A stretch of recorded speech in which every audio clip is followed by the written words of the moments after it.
I know, they were killed. They were killed.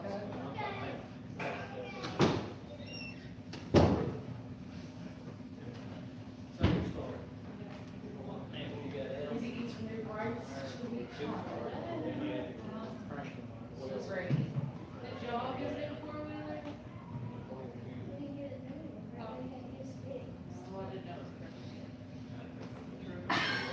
Cassie, did you? Oh, okay, I got it. Shirt. I was trying to He's figure trying out. to run the shirt. Oh, it's been real. He was like, he's looking. I was like, if this number's out of order. Oh. I got the last number, I'm like, that's what it is.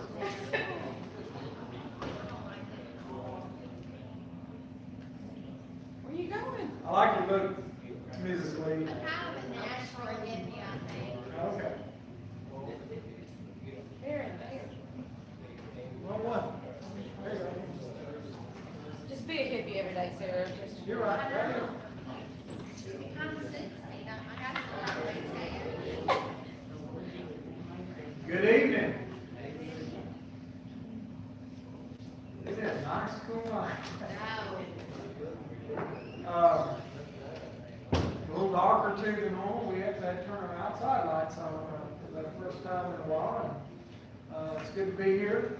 Our number's a little down, but we've got several of the ladies I know that are in Branson. They took a trip to Branson, and as far as I know, they're all okay. I hadn't received a call from them, so as far as I know, they're having a good time. That's the trip that I know for several. There are some things going on. I just heard that Cameron's back in the hospital. Cameron's in the hospital, Mercy Hospital, unfortunately. One test. Janice Parks has been in the hospital. She went in Sunday afternoon or Sundays, well, I guess it was early afternoon, that morning.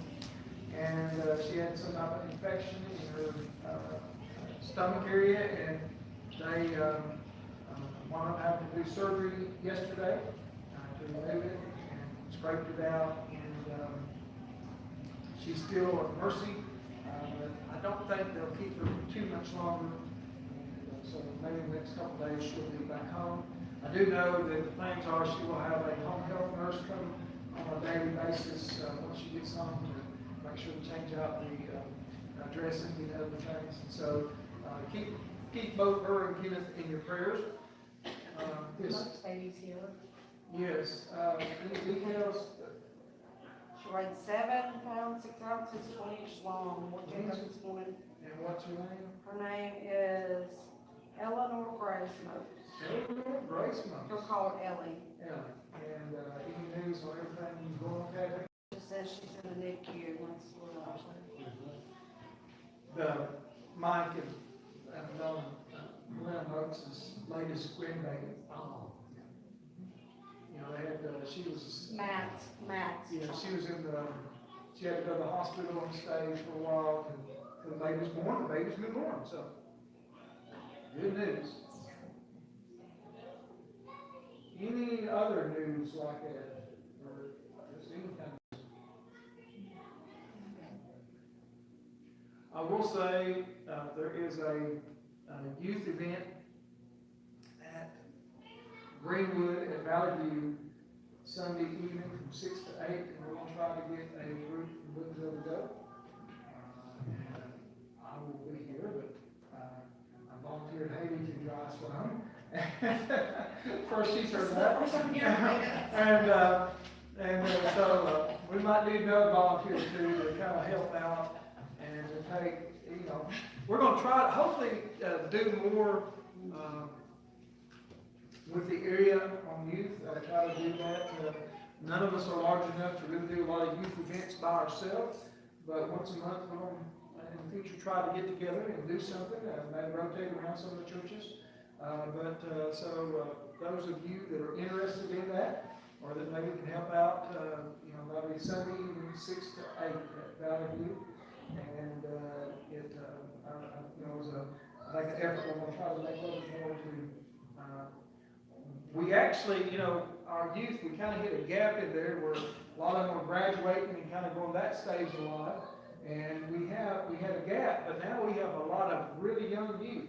You may not realize this, but the teen class I have on Sunday morning, we average probably about 7 or 8 people every Sunday. And that's not everybody that's in that group, but that's everybody that comes Sunday morning for Bible class. So we have a good number of people in that age bracket, and so we need to get back into having especially the things that are good with like-minded people. We need to get back to doing some of those things. Any other news-related events?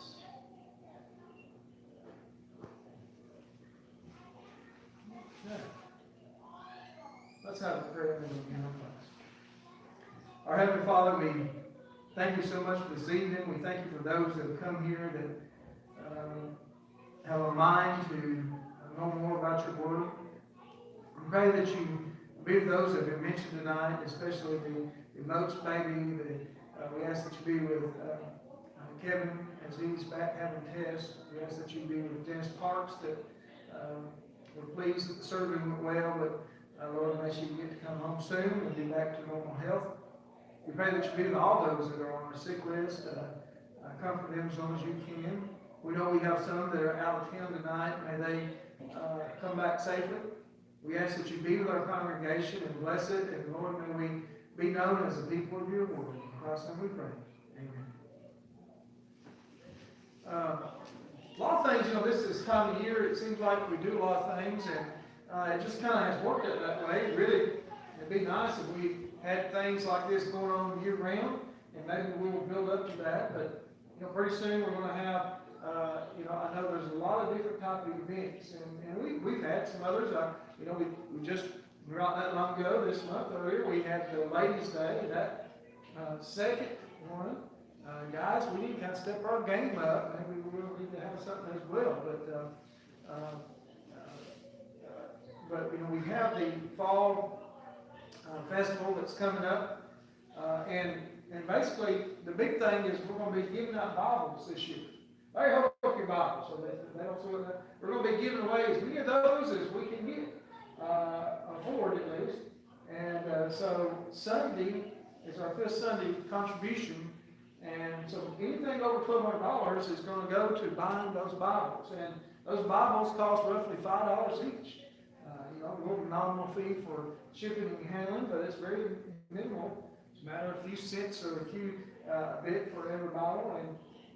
And so the more we do, the more we're going to hand out. We are just going to hand out one per family. We're going to give the Bibles, obviously, to the adults. If little kids come, we're not going to give the kids the Bibles. We're going to give them to the adults. And so, if you can help out with that. You may have noticed we've got the table in the back. Some of the chilies on there. We're going to need more than that. And when we get about 2 weeks out, we'll need some hot dogs. And so just when you go to the store this week or next week, just get you an extra can or 2 of chili and bring it here, and water as well. And so it's that time of year again. And then about another month after that, we've got we do the meals. And so it is an exciting time, a time of year when we try to do a lot of things. And maybe we can expand on some of those things. In the age of kings, and I hope you're enjoying this study. It's a very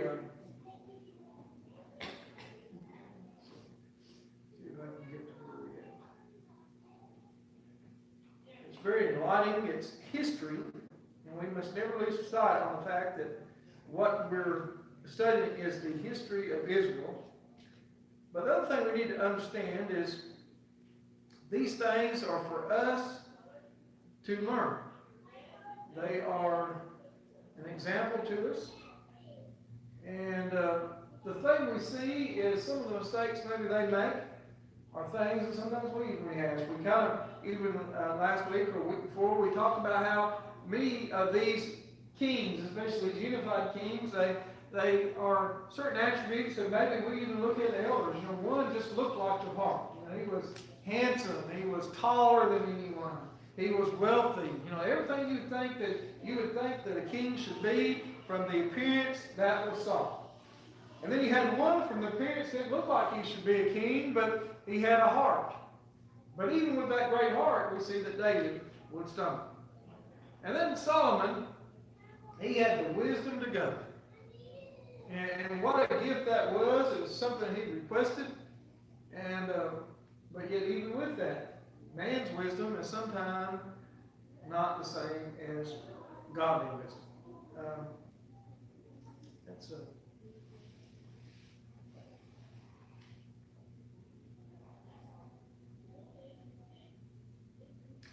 for Saul, by the providence of God, had been, his donkeys. His donkeys had strayed, and he went out looking for them. And as he goes out and looks for them, lo and behold, he winds up going to the man of God, and he winds up being told that in essence he's going to be the king. And we pointed out how that Saul was a humble man at this time. You recall when he saw his uncle after this sometime, and his father had become more worried about him than the donkeys.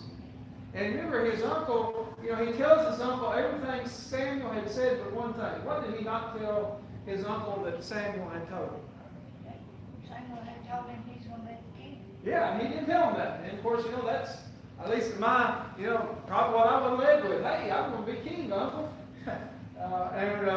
But he did. And I speculate, and I believe that you could really show that likely it's because of his humility at this time.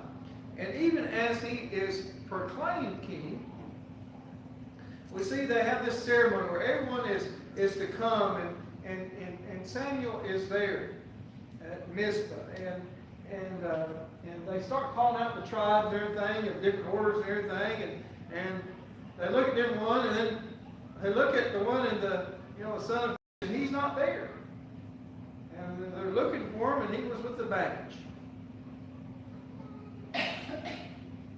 A humble king at this time. In 1 Samuel 10:25-27 says, "Then Samuel told the people the rights and duties of the kingship, and they wrote them in a book and laid it up before the Lord."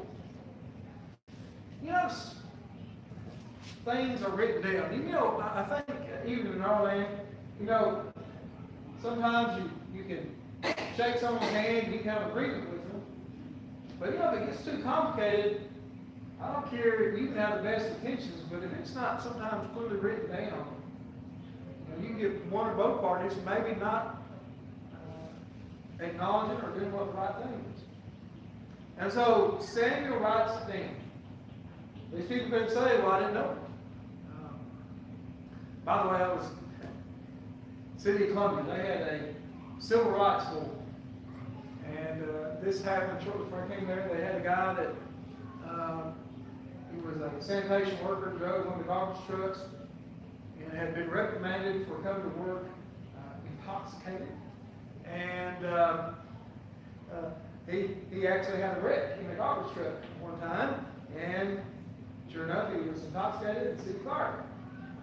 The Civil Service Board filed suit against the city, and they won because he claimed that he could not read, which was apparently true. He couldn't read. And as a result, he said he never read the city handbook that said drinking on the job was against the rules. Now, it seems obvious to me, but apparently not. And so from then on, when I started the city, anytime they'd have a new updated rule or revised rule, or anytime they had a new employee, basically they had the personnel director, and she would read the entire document to you, and you had to sign or put your X there that she had read it to you, that you understood all that was in there.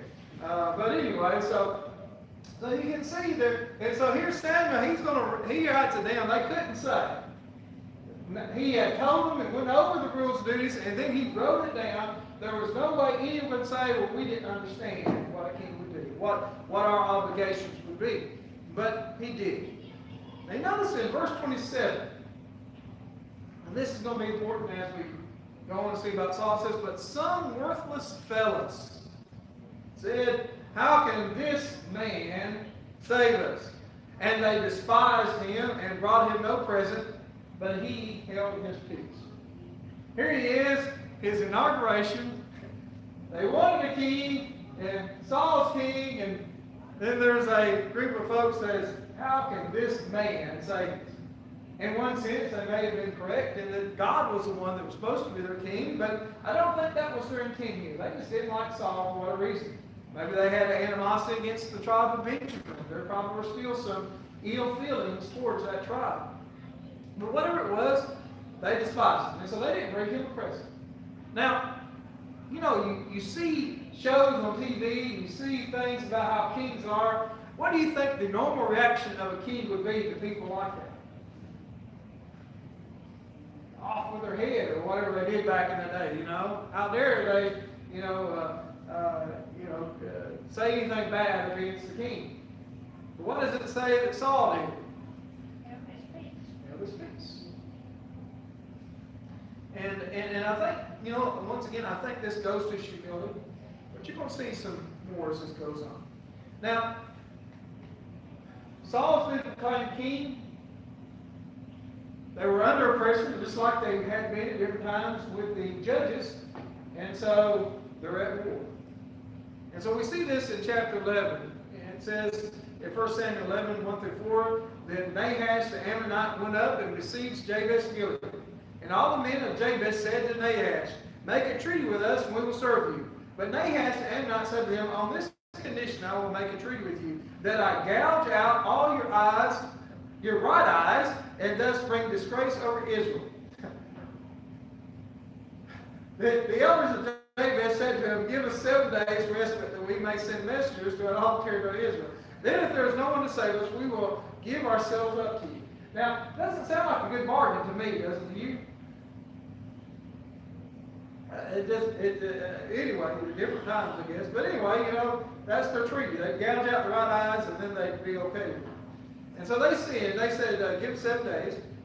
And when the messengers came to Gibeah of Saul, they reported the matter in the ears of the people, and all the people wept aloud. Now behold, Saul was coming from the field behind the oxen, and said, king coming from the field behind the oxen, said, what is wrong with people? They are weeping. So they told him the news of the men of Jabesh. And the Spirit of God rushed upon Saul when he heard these words, and his anger was greatly kindled. He took a yoke of oxen, cut them in pieces, and sent them throughout the territory of Israel by the hand of messengers, saying, whoever does not come out after Saul and Samuel shall it be done to his oxen. Then the dread of the Lord fell upon the people, and they came out as one man. Kind of a pep talk, you might say. When he mustered them at Bezek, the people of Israel were 300,000. Ooh, what a mighty army. And the men of Judah, 30,000. And they said to the messengers who had come, thus shall ye say to the men of Jabesh Gilead, tomorrow by this time the sun is hot, you shall have deliverance. When the messengers came and told the men of Jabesh, they were glad. Well, of course they were. They wouldn't have to lose their eye, I guess. Therefore the men of Jabesh said, tomorrow we'll give ourselves to you, and you may do to us what seems good to you. And the next day Saul put the people in 3 companies, and they came in the midst of the camp, and the morning watch, and struck down the Amorites until the heat of the day. And those who survived were scattered, so they had no 2 of them were left together. Then the people said to Samuel, who is that said, Saul shall reign over us? Bring the men that we may put them to death. Remember those ones that said, how shall this man save us? And the people remember that. And it made them mad that people would question apparently what a great king this Saul was so far. And they said, let's bring him, let's put him to death. But notice in verse 13 it says, but Saul said, not a man shall be put to death this day. For today the Lord has worked salvation in Israel. Then Samuel said to the people, come, let's go to Gilgal, and there renew the kingdom. So all the people went to Gilgal, and they made Saul king before the Lord in Gilgal. And they sacrificed peace offerings before the Lord, and there Saul and all the men of Israel rejoiced greatly. Notice what a good beginning Saul had. Saul was not chosen by mistake. Saul was not chosen by happenstance. God chose Saul. And yes, Saul indeed did look the part. And the people would fall behind him. But Saul called upon not just his own self, but Samuel. In essence, invoking that God was behind this battle that they would fight. And we see that the victory was his, and he could have then put to death or all these men that had questioned him, but he said no. Why do you think he said no?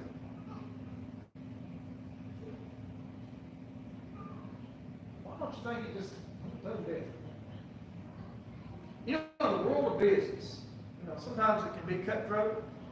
A lesson that was very difficult for me to comprehend and really understand the value, but the company I worked for, the owner was a very good businessman, and occasionally there would be a disgruntled employee, and they could make him happy, and next thing I know, a lot of times the person would be fired. One time, one was going to be fired. They was going to quit, pretty soon. And the essence was, basically a disgruntled employee will cause all kinds of chaos in the company that's too long. Well, by that logic, why didn't Saul go and kill these people? Probably a lot of people wouldn't have questioned it. He's king. They had questioned his authority. Look what he did for us. What do you think, Saul? What was Saul's rationale in not killing him? I think Saul wanted the credit to belong to God for that. There you go. Saul saying, "What me? Wasn't me." He said, "The Lord has worked salvation in Israel." Now, once again, this goes to the fact that Saul at this time was a very humble man. Now, as we go on, and as we look at the King Saul, we're going to see that change. Maybe the power got to him. Maybe the envy or jealousy that he would have of a younger David got the best of him. Maybe, he just, at some point, didn't see the need to always obey God. It's sad, but, we all know people that maybe when they were younger, they were on fire for the Lord. Maybe when they were younger, they'd do anything, and they were the best, the humblest, the hearts were pure. And something happens at some point, and they go decades in the church. Well, that'd be another thing there, Jim. Almost anyone who rises to a position of authority is going to face opposition. Complaints, false accusations, all that kind of thing, and it can change that person's attitude. He wouldn't stay firm, as we see. He didn't stay firm in his faith to God. Here in the beginning, he trusts God. He wants to give credit to God. But I think there's a component that we're going to see that his jealousy over a young David really gets the best of it. Now, I want to point out, too, a lot of the chronology of this is sometimes different. And we'll see that some of this, because exactly when some of these events take place and exactly what order some of this is can be, at the very best, I guess, disputed as far as when exactly did David, slay the giant. When exactly was David anointed? And some of that, it's hard to necessarily pinpoint because it may not just be told in chronological order. But that doesn't change the fact. But it does go to this thing that I think his jealousy of David really does get the best of him. And you can see, someone that, it's kind of like you see in the world of sports, maybe someone that has dominated sport for years. And they're used to being the very best of the best. And all of a sudden, some young whippersnapper comes along and gets all the glory from them. And it can be a tough transition. But anyway, for whatever reason it was, Saul changes. And that cannot be disputed. Saul did everything right up to this point. Everything you would expect of a godly man that had been appointed king, he did it exactly the way you would hope that someone would. But that's going to change rather quickly. Now, we don't know, once again, this is where the chronology is not necessarily, it's not like a journal where, this day happened and this day. So we don't know exactly the time frames that some of this changes. But what we do know is that he would change as a king. Now just to point out again, in 1 Samuel 10:27, where it said those fellows had said, how can this man save us? And they despised him. Just to show these were the same people that Saul had some mercy on at this time. Now, not only do we have the victory, but in conjunction with that, because Saul has now fully rose to being king. Samuel had said he's king, and then he brought presents to him, but now he's had a victory, and everyone is rallying and saying, yes, Saul is our king. That means that Samuel has to take a little bit of a step back. Samuel's still very much going to be a judge in some capacity. Samuel still very much should be a prophet of God. But he's no longer the singular leader of Israel. That is going to be the king. And so there is a farewell. Now, doesn't mean Samuel dies, by the way. You know, he still has a lot that he's got to do in his life. But we'll see it's his farewell this time.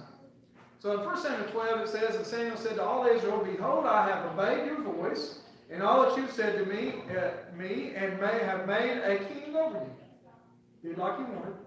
And now behold, the king walks before you, and I am old and gray. And behold, my sons are with you. I have walked before you from my youth until this day. That was literally true in Samuel's case, was it not? From the time his mother weaned him, he'd been appointed to Eli, and he had worked for the high priest, and he became the one that God talked to, became the judge of Israel, and to this day he was both the leader as a judge, and he was the one that talked to God, but now it was a king. And so then he goes, here I am, testify against me before the Lord and before his anointed. Whose ox have I taken? Or whose donkey have I taken? Or whom have I defrauded? Whom have I oppressed? Or from whose hand have I taken a bribe to blind my eyes with it? Testify against me, and I will restore it to you.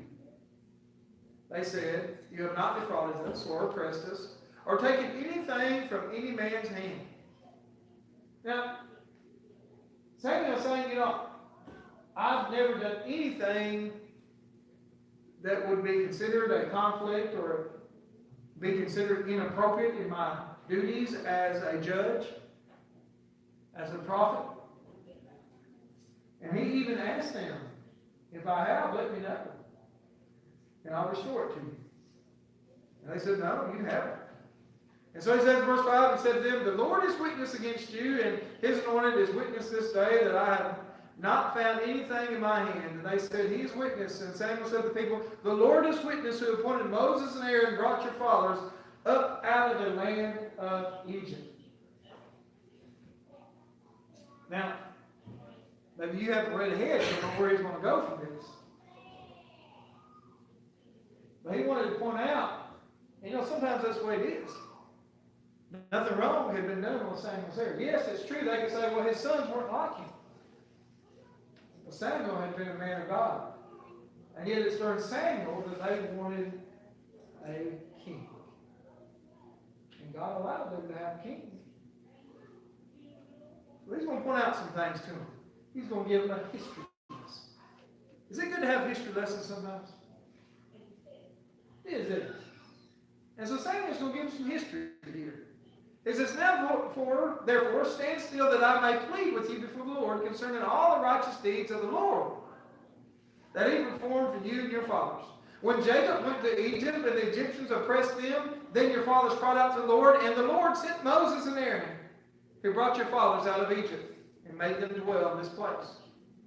But they forgot their God, Lord their God. And he saw them in the hand of Sisera, commander of the army of Hazor, and in the hand of the Philistines, and the hand of the king of Moab, and they fought against them. And they cried out to the Lord and said, we have sinned because we have forsaken the Lord and have served the Baals and Ashtaroth. But now deliver us out of the hand of the enemies that we may serve you. And the Lord sent Jerubbaal and Barak and Jephthah and Samuel and delivered you out of the hand of your enemies on every side, and you lived in safety. Why did they say they wanted a king? I know they said they wanted to be like everyone else, but what else did they say? That he could save us. What is Samuel pointing out? That God always raised men up to save them. And basically, except for when they were taken into Egypt, the rest of the time they needed saving is because of a departure from God's ways. And when you saw that Nahaz, king of Ammonites, came against you, you said to me, no, but a king shall reign over us when the Lord your God was your king.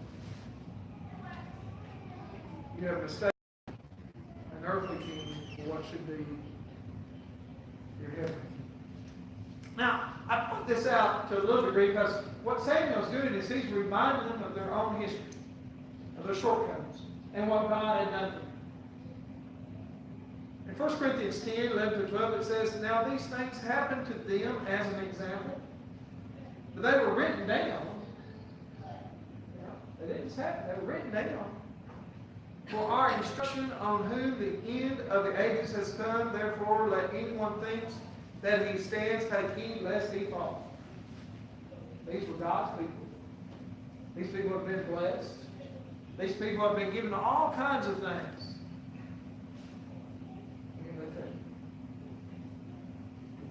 In the same way, a lot of times we can be proud, we can have ego, and we can think, well, we live in the United States, nothing bad's ever going to happen to us, in this country, nothing this, nothing that, nothing's ever going to, whatever it may be. But our pride can get in our way, and it can be the source of our fall. Any of us can stumble if we depart from God. Romans 15:4, whatever was written in former days was written for our instruction, that through the endurance, through the encouragement of the Scriptures, we might have hope. Aren't you glad these things are written down for us? Well, what should they serve? What should we gather from these things? Who should be our king today? God. It doesn't matter who's president. A lot of people can get bent out of shape and, they get so upset with elections and other things, but the truth of the matter is it doesn't matter who's president. That's God. It doesn't matter who wins this election. It doesn't matter, what is happening in this or that. We need to understand that if we put our trust in God, it's going to be okay. And it's when we lose sight of that and we start depending on what a man can do for us, what individuals can do for us, and lose sight that it's God that has all our answers. That's when we're subject to stumble. Is that the second verse? First. Oh, okay. I should have been the second. Yes. I see several examples in there where God has taken them back, shown them forgiveness. And that is another great thing we can learn about God's mercy and long suffering.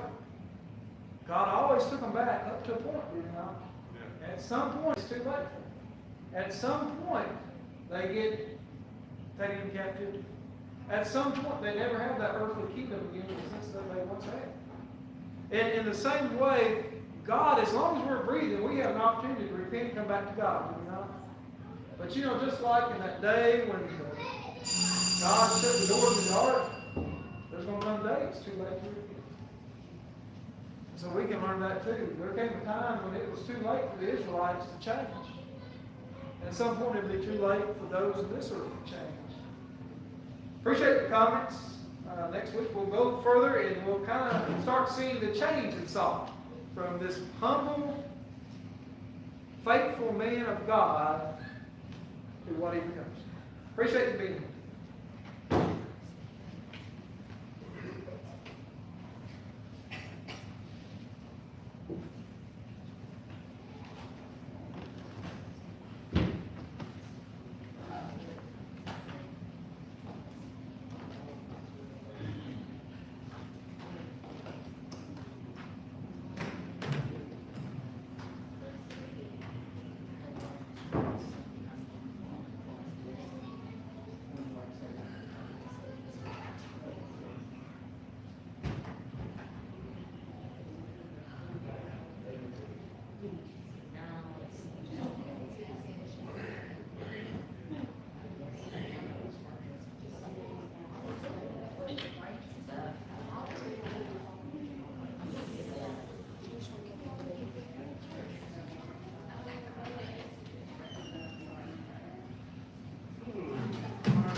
So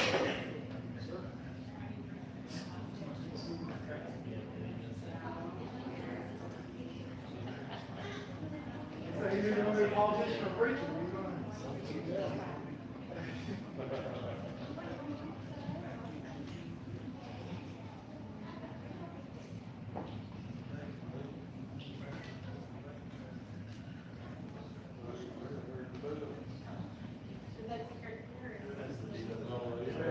Bells ain't real close together, so they probably, first, we have 5 minutes.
All right, good evening. We got a pretty light crew this evening. That's okay. I'm gonna go ahead and do some announcements here. I think that you talked about it in class mostly. Does anybody have anything else that we need to share? I believe Tim was saying that they took Adeline, Shane and Chelsea's little girl, to the emergency room at Fort Smith. She had a really high fever, kind of having trouble breathing, so let's remember her in our prayers. Anything else other than what we talked about in class tonight? Do it.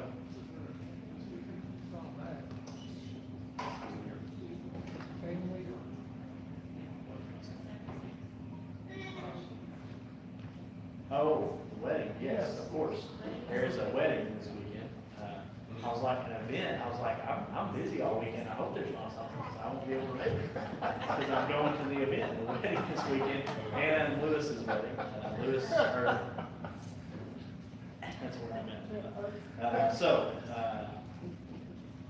We're looking forward to that. That will be Saturday. I don't know what time I have to be there real early, so 5:30. 5:30. I guess if you want to be there for the ceremony, be there at 5:30. I'll probably be there a little earlier than that. Any other announcements tonight?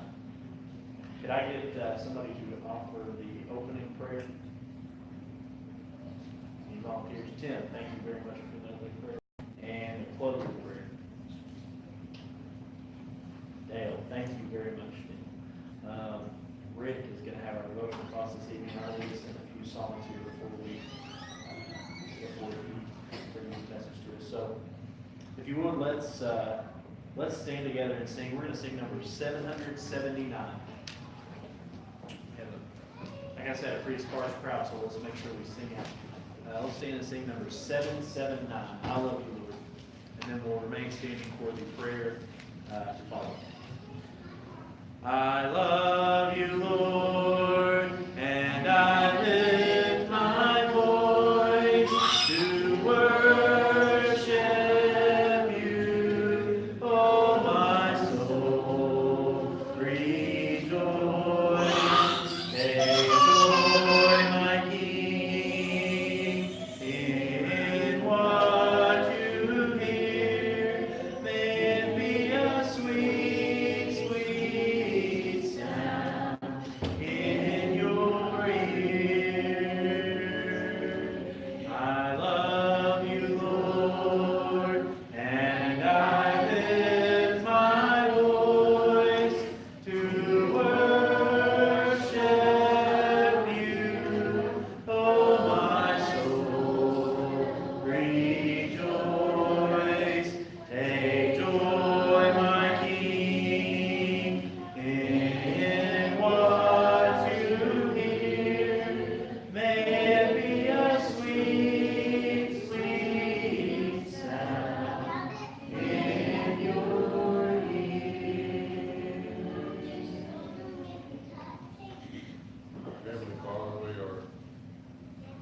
that you allowed us to gather here tonight, Father. We ask and thank you for all the many blessings that you give us on a daily basis, Father. We are thankful for your word, Father. We are thankful for Jesus and his sacrifice.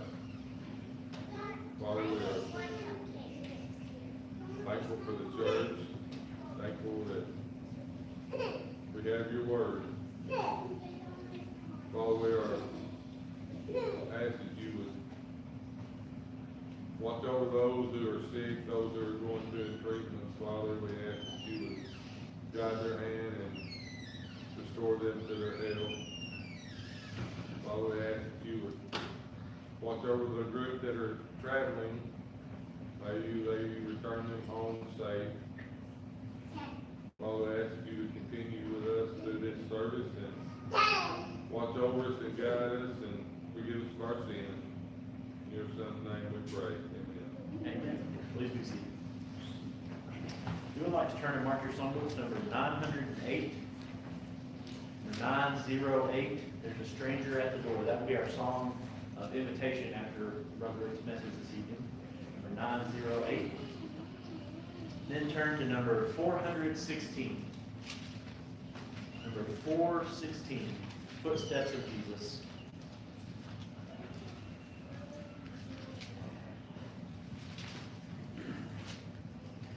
Sweetly, Lord, have we heard thee calling, come, follow me. And we see where thy footprints falling, lead us to thee. Footprints of Jesus that make the pathway glow. We will follow the steps of Jesus where'er they go. Though they lead us to dark mountains, seeking his sheep, or along by Solomon's fountains, helping the weak. Footprints of Jesus that make the pathway glow. We will follow the steps of Jesus where'er they go. By and by through the shining portals, turning our feet, we shall walk with the glad immortals, steps golden street. Footprints of Jesus that make the pathway glow. We will follow the steps of Jesus wherever they go.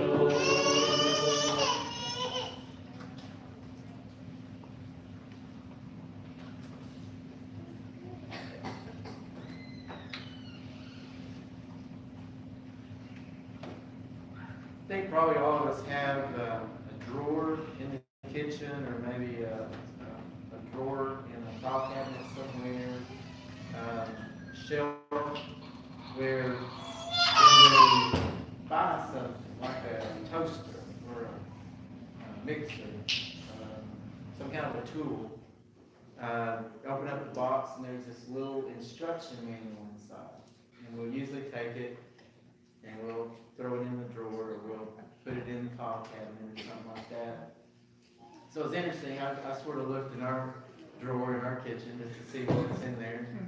And we had all kinds. We had one for a toaster that has long been gone. We don't have that toaster anymore. And others were not too far off. Because I'm really bad about keeping things that for too long, so I'm sure I would find a lot of things I've got. So I just brought some examples, but what I'd like for us to think about is how we are sort of tuned, or we've been sort of taught, we've sort of been brought in that anything that we get, that we purchase, whatever, it's going to have some type of instruction manual with it. And of course, with the changing times today, lots of times they don't have a manual. They give you a website that you're supposed to get on, and that's a headache. So, you do the best you can with learning how to use it, whatever. And then we talked about, you know, putting things together to have a lot of parts and stuff like that. So I just brought some examples of some things. This is a getting started guide, and this is for a desktop computer, which is way, way out of date anymore. And it tells you how to set up the keyboard. You know, we probably all looked at it. There's all kinds of little things that you can look through the manual and you figure it out. Sometimes we just go ahead and hook it up and get it started. So I can do this. And then before too long, we figure out, well, maybe I need to pull that manual out and look at this because something is not right. Something's not connected right, or I'm not doing this right, I'm not hitting the right button, or whatever. So it's handy, and people that manufacture these things realize, you know, well, we've got to do this, we've got to provide this instruction, if nothing more than, many things, providing a disclaimer, you know, that if you use it incorrectly, or, you know, especially like outdoor tools, you know, it'll have these little drawings in there with a X across it, but you're not supposed to do that. You're not supposed to try to trim a tree limb up close to a power line, or various things like that. You have insurance booklets, and if you, I know that we try to read these things, and they don't make any sense at all. But this one is for deal coverage. You know, if we have deal coverage, we want to figure out, well, you know, what is covered, what do I do if this happens, or whatever. And so we look through it and try to figure it out. And it gives us instructions on how to file a claim, and various things. So many times, you know, that's important. If we just give up on it, we call a number somewhere and try to talk to somebody online to let them tell us what we're supposed to do. Of course, with the ladies and some of the men as well, you know, in our cabinet we've got, I don't know, probably a stack about this wide of cookbooks, and it's just various ones that we've collected through the years. Sometimes that we'll use some of them, sometimes they're just old ones that we have. But you know, anytime that we look through a cookbook and we try to find a recipe, again, you know, we've talked about this before, how important it is to follow the recipe.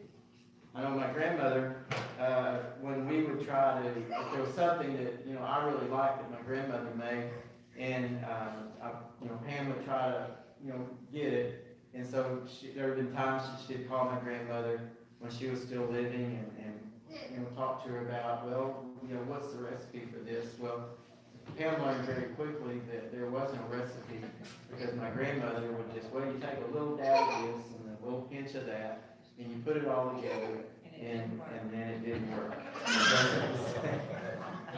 That's right.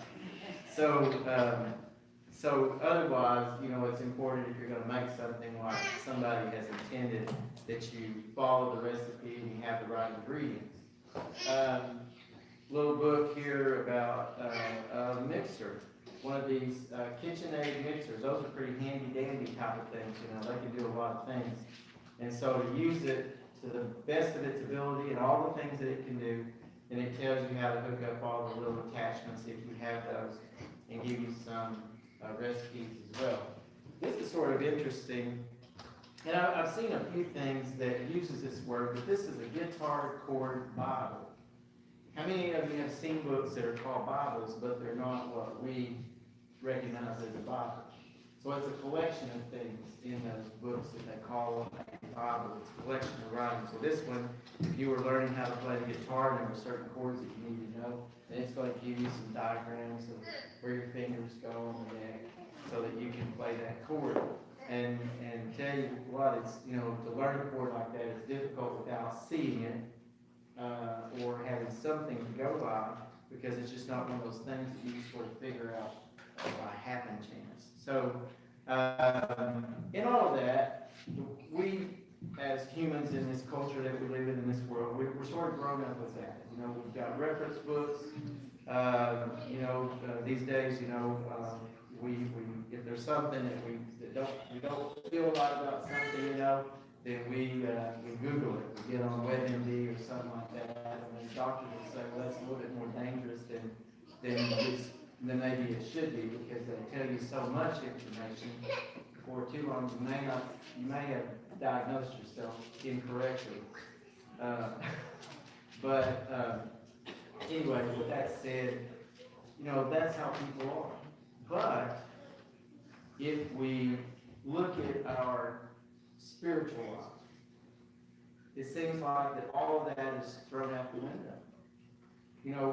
We don't hesitate about looking to an instruction manual or look up a video about how to do something, how to put something together in order to try to find out the best way to do it and the quickest way to do it and the accurate way to do it and make sure we get all the parts in the right place.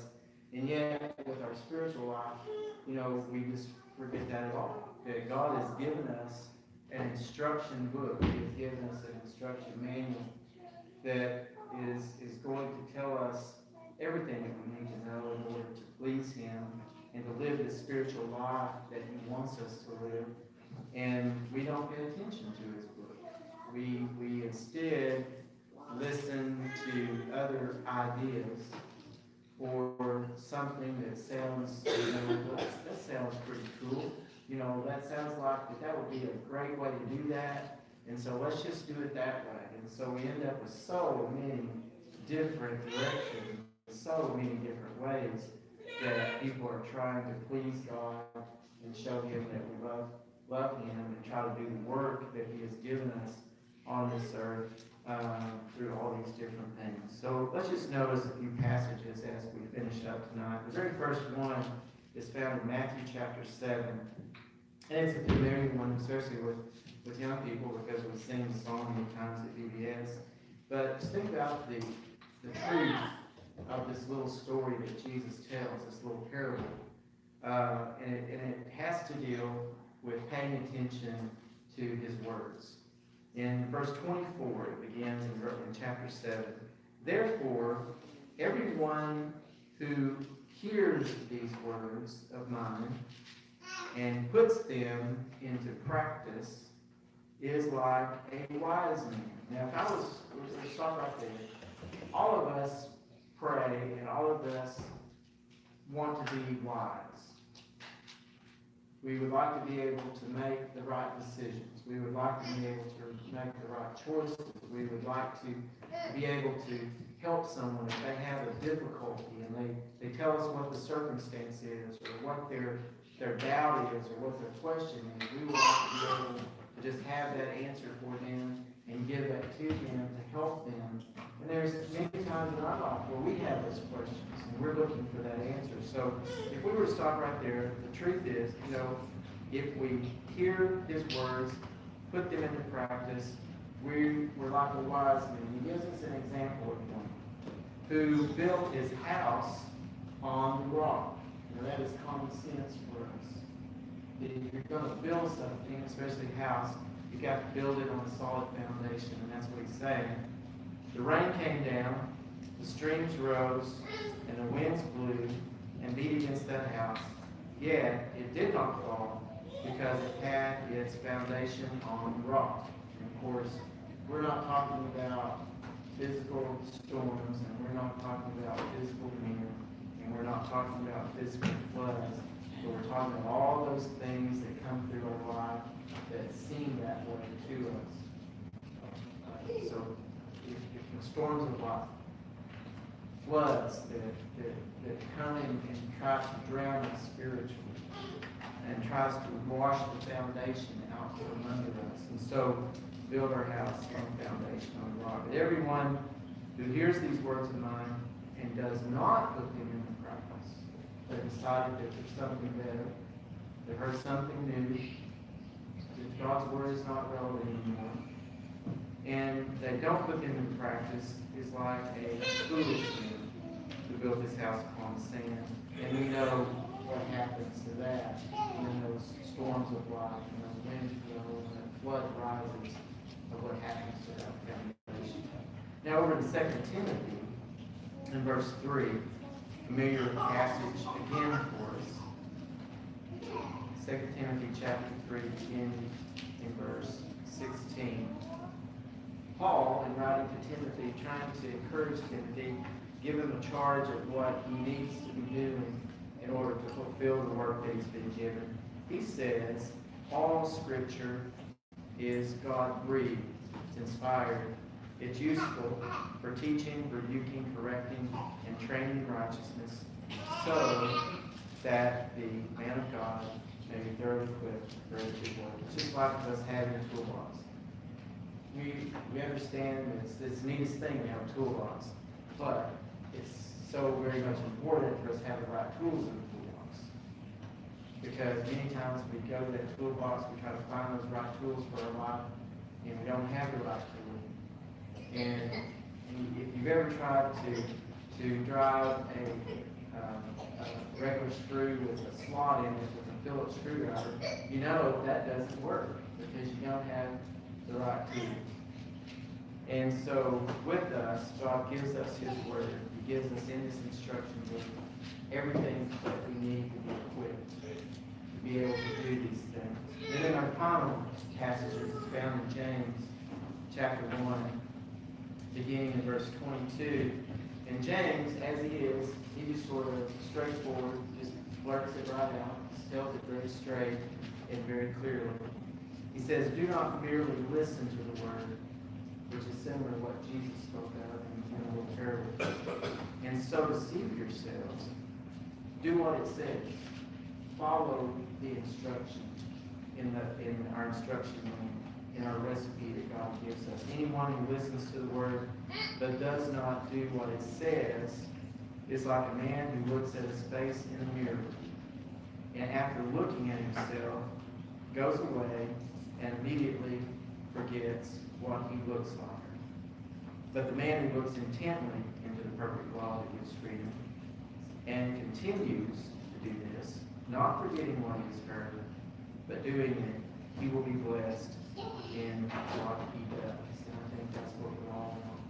So in our life, even though the world around us is trying to tell us that we do not need God's instruction, you do not have to know God's word, you don't have to study in order to show yourself approved, a workman that needs not be ashamed, handling actively the word of truth. You don't need that. All you got to do is listen to the most current new thing, because that's what everybody needs to do. They need to follow the relevant thing, because God's word is not relevant anymore. Times have changed, and so we need to change as well. And we know that that's not true. And we know where that will end if we go that direction. So, the lesson is yours tonight. If there's anyone here this evening who can help in some way, we'd like to do that. So, if you have any standing, if you need prayer or another or something else, let us know. There's a stranger at the door. Let he has been there all before. Let him listen. Let him he is gone. Let him in the Holy One. Jesus Christ, the Father's Son.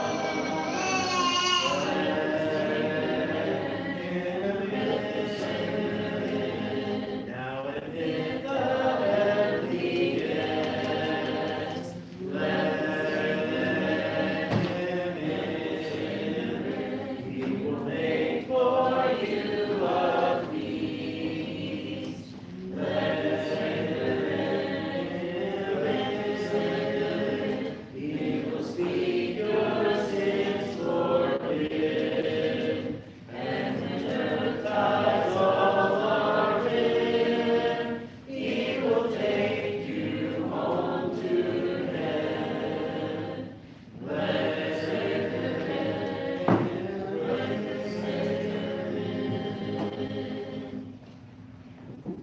Our Father, who art in heaven, we ask that you be with us as we read here today. Father, we also pray for this country. Pray that leaders are put in place that will bring this country back to a decent, moral, Christian type country. We pray that it will also allow us to be more free as Christians and